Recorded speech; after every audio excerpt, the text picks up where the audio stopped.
Hey there, my name is Alex. I am the Silver Mont, and this is my review of Jedi Fallen Order, played on PC via the Xbox Game Pass. Of course, this is not a sponsored review, as you probably figured out considering the game's a few years old at this point. But what is Jedi Fallen Order? A Star Wars action RPG, with elements reminiscent of both Metroid-vanias and Shadows Die Twice. Just to get it out of the way, why didn't I play this game at launch and review it then? Well, it's a petty reason, but the lightsaber club was my primary reason for avoiding it, along with having plenty of other things to do at the time. And what I mean by lightsaber clubs would be that you beat on enemies as if your lightsaber is a stick, not a blade of energy that can slice through almost anything in the galaxy. As far as lightsaber games go, Fallen Order is a lot better than some, but I still found it a little bit frustrating. But the game was free on Game Pass. There was even a mod somebody made that allows you to dismember stormtroopers with the saber. Now granted, in a very basic way, as they just fall to pieces no matter how they die, which can be comical. But that out of the way, let's move on to the game. What is the plot?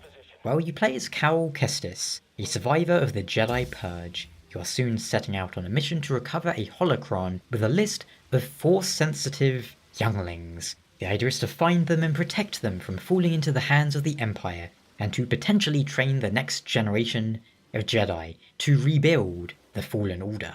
Now, as a quick aside, one issue about basing your game or your movie or whatever about Jedi is that they don't make the most interesting of characters in a lot of ways. The whole no emotions, no passion angle can mean they're pretty bland for a main character. That's why you need to do something interesting with them to keep it fresh and engaging. Anakin's whole thing was that yes, he knows he shouldn't have these feelings, but he has them anyway, because he was raised for a long time and had a lot of emotions before he became a Jedi. Kyle Katarn was a great example of this. Cal Kestis, he's not a bad main character, but he's not great. There isn't much of a personality to him. If you asked me to describe his personality, I would say I can't tell you his personality. He doesn't really have one. And that's the point. Characterization for Jedi, well, that's hard because of the very nature of Jedi. In fact, the cast of the game as a whole isn't engaging. It can be hard to relate to many of them, and in general the story is so-so, but I'd still take it over Force Awakens. The Jedi Purge section was fun. I liked that. The game was developed by Respawn, who also made Titanfall 2, one of my favourite games and story campaigns in recent years. They did a good job. I'm not going to knock any points for the lightsaber club thing. That's a personal issue I have after all, and I imagine it was probably not their decision, but probably Disney's or publishers being like, no, you can't be slicing people's heads off and in half and all that, but we still have to have a lightsaber, so it's a bit silly. Just, if that's your issue, just make the enemies droids. That's why the prequels were mostly fighting droids, because you can chop them up all you want, it doesn't matter. The game is roughly 20 hours long. In fact, my playtime is 20 hours and 47 minutes. But you can expect a little more or less depending on any number of factors. I never got stuck on any bosses. There was one puzzle where I got stuck for about 10 minutes and the solution was kinda obvious, but oh well. There's also a New Game Plus mode if you're into that. The pacing is good and I never felt any levels or segments stretched on too long, and campaign pacing is very important. Whilst the game has some scripted moments, they're spread out throughout the campaign, and they never become obnoxious. In fact, I got the desired reaction from most of them. That was neat. Instead of, oh look, it's another scripted segment. The developers clearly knew how to play their hand there, along with spreading out upgrades and abilities. And as far as gameplay goes, you'll be exploring a large world, each of which has branching paths and areas hidden behind traversal mechanics you won't have right away, and these worlds are intricately designed, with plenty of secrets to find. Most of these secrets being chests that will feature new cosmetics, be it for your ship, your lightsaber, or your droid companion, BD-1. The lightsaber customization is decent in this game. You can choose from different switches, hilts, emitters, and so forth, and naturally, change the colour of your saber. One nice touch is that changing the colour, which would be related to the crystal, also changes the sound. Green has always been my favourite saber colour, and I was especially happy to find out they gave the green saber the correct sound, or at least that it has the same sound Luke's green saber had.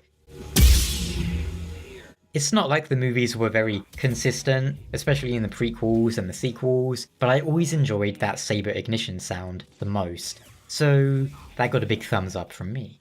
As for the combat, the most immediate comparison I had was with Shadows Die Twice. Enemies in Cal both have posture, or stamina. Once it is drained, you can do a strong finishing blow, which will kill most weaker enemies straight up. Sure, you can bonk an enemy to drain it, but it's often smarter to let them attack and to deflect the strike, draining more of their stamina in the process. On top of this, you have dodge rolls, force push, pull, slow down, and so on. Cal is a Jedi, not a Sith, and you won't be indulging in any dark side or, well, frankly, some of the more entertaining abilities such as Force Lightning, Choke, and whatnot. In general though, the combat is serviceable, but nothing noteworthy.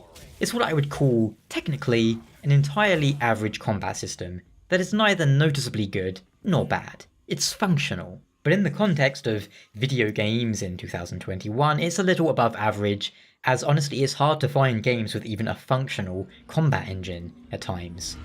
Enemy variety in boss fights aren't all that common, and rarely too exciting of an affair. If you are to compare this with Shadows Die Twice, part of the thrill in Shadows Die Twice are the bosses. They are a highlight of that game. Visuals, meanwhile, are great. It has a very Star Wars look to it, naturally. The sounds and the music are exactly what you'd expect.